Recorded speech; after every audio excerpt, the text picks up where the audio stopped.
What is up, plant people?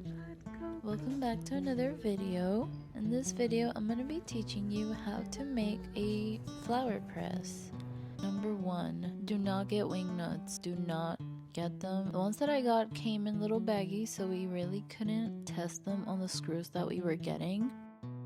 Once we got home, they really weren't going down. I spent hours, literally hours, trying to move them. I did a lot of things. I used a lot of wrenches, and in the end it didn't work. So yeah, don't use wing nuts and just use the little hex. Use those are very nice. They go in so easy, and well, the best part is that you can test them in the store. Well, at least in Milo's, they were not in a baggie, so it was easy to test them on the screws.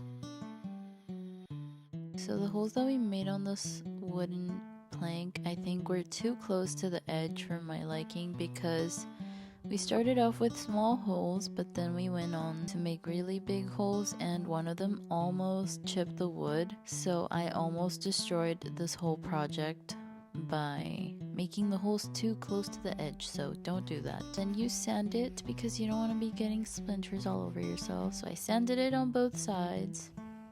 I took it outside to do that because I don't want wood all over my place. So yeah, you're supposed to get like 2 pieces of wood, 4 thick screws, and the longer they are, the more space you're gonna have in between the blocks of wood to press more flowers if you want to. So I really wanted to get some long screws. My husband was asking why I was getting such long screws, and I was like, do not question me, I know what I'm doing. But honestly, he basically did this for me, so it was honestly pretty hard, and I don't know if it was worth like all the trouble that it was. So yeah, we went back to Lowe's. We looked at the pumpkins.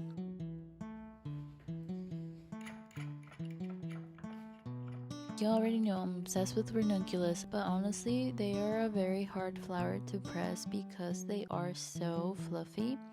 You have to take out a lot of the flower, because if not you get a lot of moisture problems, and so you get mold when you're trying to press the flowers if there's too much petals. So yeah, it's a hard flower to press, and it's kind of a weird one honestly, because it kind of just looks like a circle on the pumpkins. But I really enjoy the bouquet, so I was like, okay, well, I'm gonna enjoy the bouquet while it's alive, and then when it's about to die, I'm just going to press it and use it to decorate my pumpkins for fall.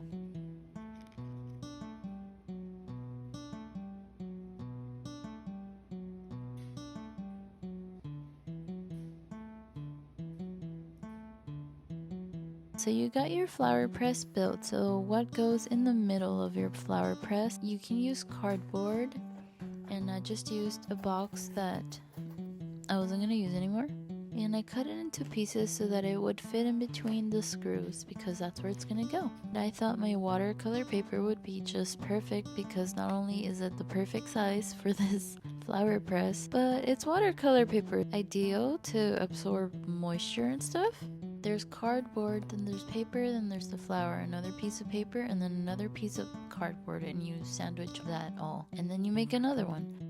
Put the little discs to protect the wood, and then you see how fast I screwed that on. That was so fast. So every day, every couple of days, I check on those and I tighten them a little bit, and it's pretty cool. You're supposed to wait 2 weeks, but I was kind of in a rush, so I only waited like 2 days. And honestly, I finished these pumpkins literally on the 31st. So it's kind of late. I think it's fine. So I'm cleaning up my sink now, washing my pumpkins that I got them at several places, because I was just like a pumpkin from a place and then another one from another. I think this one was from Walmart, and then this one also from Walmart, and then this little mini fairy tale pumpkin was from Target. And I am washing all of them. I rinse them, and then you're gonna put them in a bleach bath and just let them soak for like 5-10 minutes, whatever. Then I dried them thoroughly, and then I put them outside where I was going to spray them.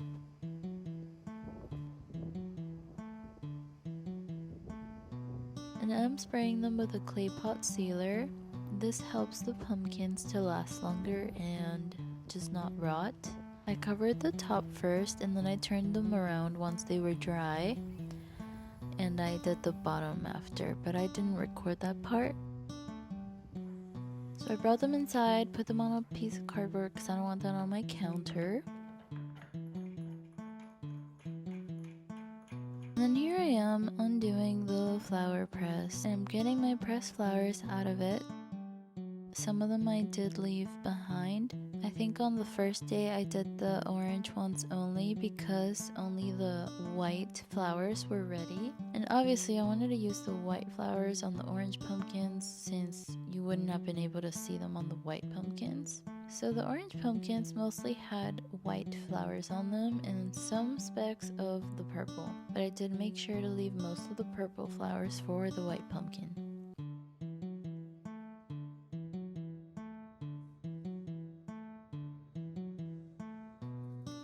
And I'm sealing them with Mod Podge. So for the orange pumpkins, I used the glossy Mod Podge, but I do recommend using the matte because once these flowers dried up, they looked really shiny as opposed to the clay pot sealant that was on the rest of the pumpkin. So the flowers just looked super shiny, which wasn't a big problem, but I don't know, I didn't like it. I would prefer not to have that look, so I used the matte Mod Podge for the white pumpkin, which later you'll see it just went with the pumpkin more.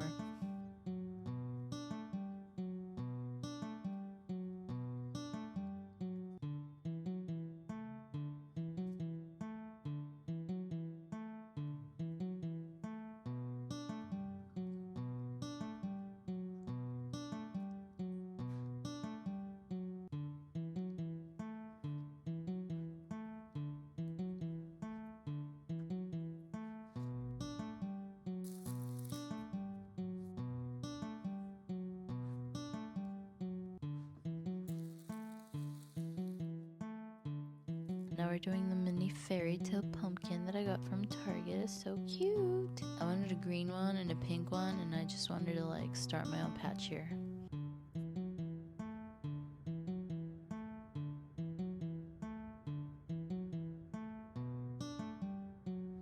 So here is the beloved white pumpkin with the purple flowers. I was so excited to do this one just because it was going to look a little different than the other two. Also because I wanted to see how the matte Mod Podge would look as opposed to the super shiny pumpkin over there in the corner. You see how shiny it looks? It just looks funny.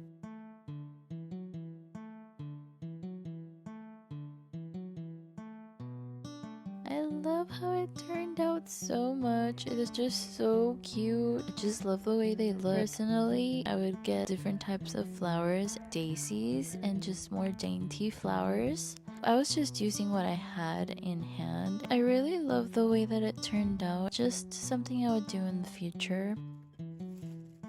So yeah, thank you for watching, guys. Here I am putting some cookies in my new gingerbread cookie jar, and this is a clip of me editing this very video because why not? Inception.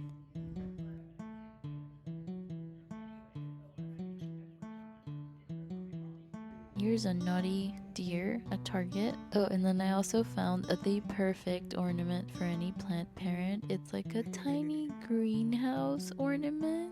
Just looks so elegant and nice. I immediately got it since the ornaments were on sale. I'm just ready to decorate for Christmas. I'm going to put it on.